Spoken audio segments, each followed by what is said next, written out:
এই অতনু দাস তারানগরে ভাঙনের জায়গায় গিয়ে নিজে তাদের গাড়ি ভাঙচুর করেছে।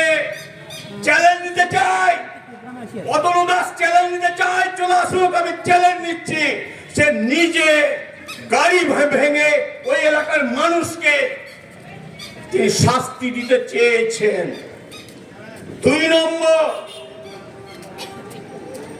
বোমা উদ্ধারের নামে সাধারণ মানুষকে ফাঁসাবার একটা চক্রান্ত শুরু হয়েছে, বিশেষ করে মুর্শিদাবাদে। মুর্শিদাবাদ জেলাকে টেররিস্ট জেলা হিসাবে ঘোষণা করার জন্য একটা চক্রান্ত চলছে। সেই চক্রান্তের অংশ হচ্ছে যে এখানে নাকি বোমা উদ্ধার হচ্ছে। আমি বর্তমান পত্রিকা থেকে আমি একটা হেডিং পড়ে শোনাচ্ছি। গত 27 নভেম্বর অতনু দাস, আপনি জেনে নেন, বর্তমান পত্রিকা 27 নভেম্বর 2025, হেডিং হয়েছে পুলিশের বিরুদ্ধে আমবাগানে বোমা রাখার অভিযোগ। লালগড়ের পাশে একটা কারানগরের পাশে একটা গ্রামে পুলিশ সেখানে বোমা রাখতে গিয়ে সেই জনগণ দেখে ফেলে, ধরা পড়ে যায়। যেমন জাগরপাড়াতে হেরোইন রাখতে গিয়ে ধরা পড়েছে। সেই কত পরিমাণ হেরোইন নিয়ে গেছে ওসি নিজে জানে, তাই বলছে। আপনি জানেন এই হেরোইনের দাম 30 লাখ টাকা। মজিবুর ভাই ঠিক ধরে ফেলেছে। মহাশয়, আপনিও জানেন তাহলে যে আপনি নিয়ে এসছেন, আপনি তাহলে কালপিট। আপনি না হলে পরে হেরোইনের ওজন কি করে জানলেন, তার দামটা কি করে নির্ধারণ করলেন? সব তো ফাঁস হয়ে গেছে, ধরা পড়ে গেছে। শেষে আর একটা ধরা পড়েছে কি জানেন, এখানে ওই মানজারুলদের বিরুদ্ধে কেস দিয়েছে। সেই কেসে যখন এই লালবাগের কোর্টে গিয়েছে, এই অতনু দাস জালিয়াতি করেছে। সেখানে ওই যে ইন্ডিয়ান পেনাল কোডে যে ফর্ম ফিল আপ তিনি করেছেন, বর্তমানে যে ভারতীয় ন্যায় সংহিতা তাতে ফর্ম ফিল আপ করেননি কেন? সেখানে হ্যান্ড রাইটিং করে তিনি জালিয়াতি করার একটা সুযোগ নিয়েছেন, ধরা পড়ে গেছেন। তিনি এই লালবাগের কোর্টে তিনি ধরা পড়ে গেছেন।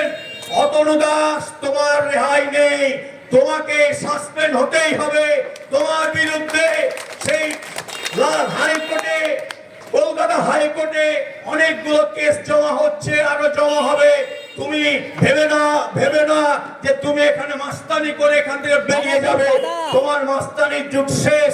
আমরা বলবো, আজকের দিনে ঘোষণা করছি, এই অতনু দাসকে যদি মুর্শিদাবাদের কোন জায়গায় ট্রান্সফার করে, সেইখানকার মানুষ যেন এই অতনু দাসকে কুকুরের মতো তাড়িয়ে দেয়, তাকে ছাই ছাই করে লাঠি ডান্ডা দিয়ে তাকে তাড়িয়ে দেয়। এই গুন্ডার কোথাও স্থান নেই।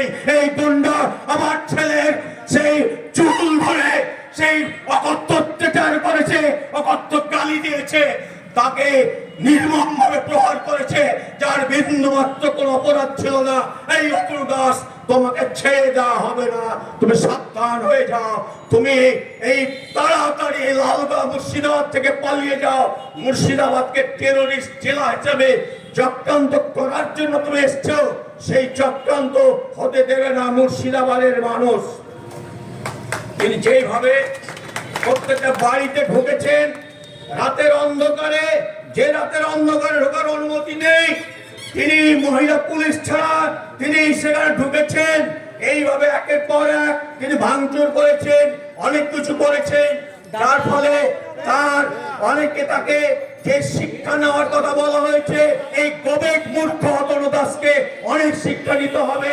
কিন্তু এই চাকরি ছেড়ে গিয়ে আবার তাকে পরীক্ষা দিয়ে পাশ করে আসবে, আমার মনে হয় তিনি পাশ করতে পারবেন না, কারণ তিনি ঘুষ দিয়ে তিনি এই চাকরি পেয়েছেন। না হলে এত বড় তিনি কেলেঙ্কারি করতে পারেন না। এই অতনু দাসের থানাতে লেখা আছে সুপ্রিম কোর্টের নির্দেশ, তিনি প্রত্যেকটা সুপ্রিম কোর্টের নির্দেশ অমান্য করেছেন।